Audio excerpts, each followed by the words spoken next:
Hello, my name is Alison Eldridge. I'm here from the Nestle Research Center in Lausanne, Switzerland, and many thanks to the organizers for inviting me today to speak about the global landscape of nutrient inadequacies in toddlers and young children.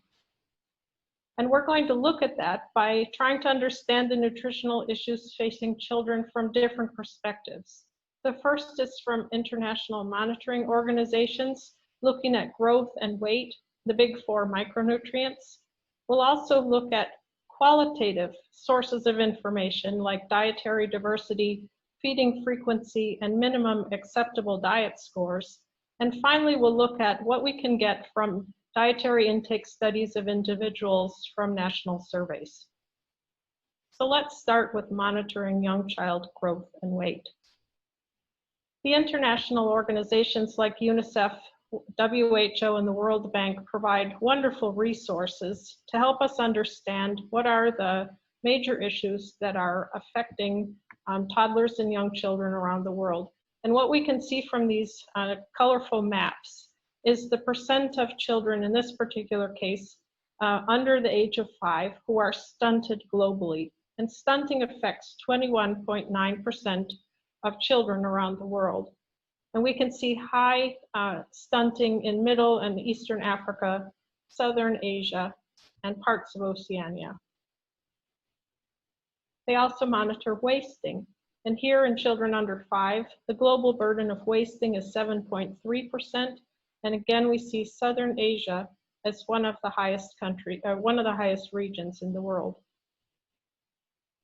The percent overweight in children under 5 affects at the moment 5.9% of the population, and this trend has been increasing in recent years. So the purpose of these international organizations is to set policy and also global nutrition targets that you can see on this slide. And here, while we can see improvements since 2012 in the percent of stunting in under 5-year-olds, we're still far away from the target set for 2025 of 14.6%. And similarly, in that span of time, we've seen increases in overweight, and we can expect that that has been also continuing to go up, whereas the targets will continue to go down in 2025 and 2030. The international organizations also focus on what we call the big four micronutrient deficiencies. And these are vitamin A, iron, iodine, and zinc. And these have been selected because deficiencies of these micronutrients have catastrophic effects on child growth, cognitive development, and development of blindness. So again, they provide very handy maps for us to refer to look at the percent of children under 5 with anemia, with vitamin A deficiency, and you can see those on the left-hand side of the graph. The darker the color, the higher the percent deficiency. You can see in the top left-hand corner total zinc deficiency, and you can see iodine among school-aged children, insufficient iodine intake pictured in purple in the lower left corner of this slide. The international organizations also have created something they call the Hidden Hunger Index, which combines several of the indicators, including stunting, iron deficiency, anemia, and vitamin A deficiency. And we can see alarmingly high, indicated in red, hidden hunger in many countries throughout Africa and South Asia.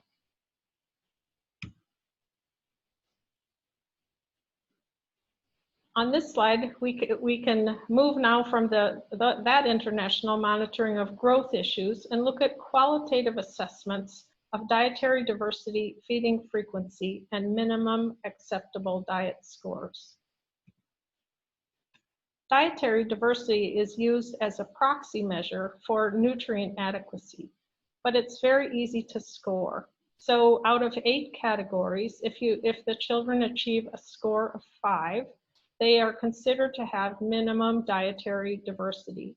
And the categories include breast milk, grains, roots and tubers, legumes and nuts, dairy foods, meats, eggs, vitamin-rich fruits and vegetables, and other fruits and vegetables.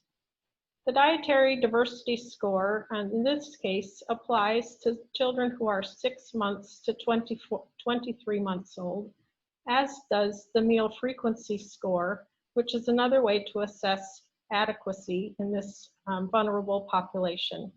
The minimum meal frequencies vary by age and are based on consumption of breast milk or infant formula or other type of dairy products, plus 2 or more solid or semi-solid feeds per day for 6 to 8 month olds, and 3 or more solid or semi-solid feeds per day for 9 to 23 month olds.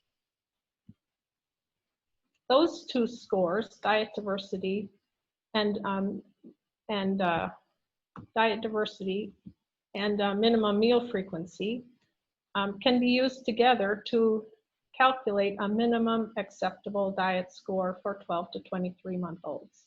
And I've graphed this one so that we can see the minimum acceptable diet score in different countries around the world. And we see very low scores across much of Africa, and about half of the children receiving the minimum acceptable diet in Central and South America. So let's look to see what we can find from dietary intake studies of individuals. These surveys are generally done by national governments or by private organizations who funded national surveys, or by universities. And I've selected a number of them to show some differences in regions around the world. So let's take a look at Brazil, China, Indonesia, the Philippines, US, Mexico, Germany, and Russia. All of these come from publications of data that were available from these different sources. In terms of macronutrients, we can see some differences by country, but most notably in this group of countries, we see the Philippines. 64% of the calories that are coming from the diet of children 24 to 35 months old in the Philippines comes from carbohydrates. And only 23.4% comes from fat. And generally, the macronutrients, so fat intake, should be at least 30% in the diet. So we see the Philippines has quite a different dietary pattern compared to other countries on this list. If we look at fiber intakes, an adequate intake level has been set for young children at 19 grams per day. But if we look at the average intakes that are coming from these different countries, we see two, China and the Philippines, with especially low fiber intakes, much below 19 grams per day. This slide shows vitamin intakes from these different countries and the percent below the estimated average requirement, which would be the amount that's consumed in that population and the percent of children who are at risk for insufficient intakes. And I've highlighted in red circles here the countries and the nutrients where we have the highest risk for inadequate intakes. And so we see vitamin A is a high risk in Indonesia, Philippines, and Russia. We see vitamin C intakes a high percentage below the estimated average requirement in Indonesia and Russia. And we see not all countries report vitamin D, but for the countries that do report vitamin D, a very high percentage of children are inadequate in vitamin D intakes. And lastly, vitamin E, we see appears to be a problem primarily in the Philippines compared to the other countries that are in this list. If we look at mineral intakes, we can also highlight minerals that are low in certain countries. And so for countries like China, Indonesia, and the Philippines that are generally not big dairy consuming countries, we see higher inadequacy in calcium. We also see higher inadequacy of iron for Indonesia and the Philippines. And there are also countries who are consuming lower amounts of protein. And we see a relatively high inadequate intake of zinc in the Philippines. It's also important to note from this, while we see a high inadequate intake in Russia, for calcium. This is compared to their local RDA, which is a higher value than the estimated average requirement. And so if we compare exact intakes with other countries, we might not see this high inadequate level of calcium. So interpretation is very important as you're reading these studies. The bottom line is that the information that we get from the WHO and so on are very regional or country specific, but this data is very specific about a larger number of nutrients than we can see with some of the international monitoring. So let's summarize. The international monitoring from the WHO, UNICEF, and the World Bank is used to set public health policy and to monitor and analyze country, regional, and global progress against nutrition targets. Many countries are making progress, but child growth issues like stunting still affect approximately a third of children under 5 in Southern Asia, Central and Eastern Africa, and parts of Oceania. And as we all are aware, overweight is rising in all regions of the world, and this is something that we need to work together to slow. The demographic health surveys and surveys like them that are done by USAID and UNICEF are used to assess infant and young child feeding practices. They're simple qualitative diet quality indicators, and they show us that 15% of children 12 to 23 months old in Central and African countries, and less than 30% in South Asian countries meet a minimum acceptable diet score. But if we want detailed information about energy and nutrients, we have to use dietary intake survey data. And these identify groups at risk for inadequate or excess intakes of a wide range of nutrients. They provide data on food sources of energy and nutrients, and they help us to assess dietary patterns. And what we've seen from the data that I've presented today, there are wide ranges in nutrient intakes for 2- and 3-year-olds from these different countries. Overall, there's a general low intake of fiber and vitamin D, but wide variability in intakes for vitamins A, C, E, calcium, iron, and zinc.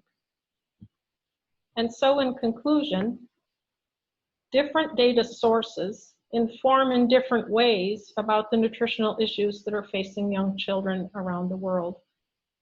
Global data tends to be less detailed than individual data, which is more detailed, but both types of studies are needed. We see that nutrient intakes generally improve with increased diet diversity, but dietary intake studies specifically can help to identify foods and beverages most relevant to alleviate nutrient gaps and improve dietary intakes in this vulnerable population. Thank you very much.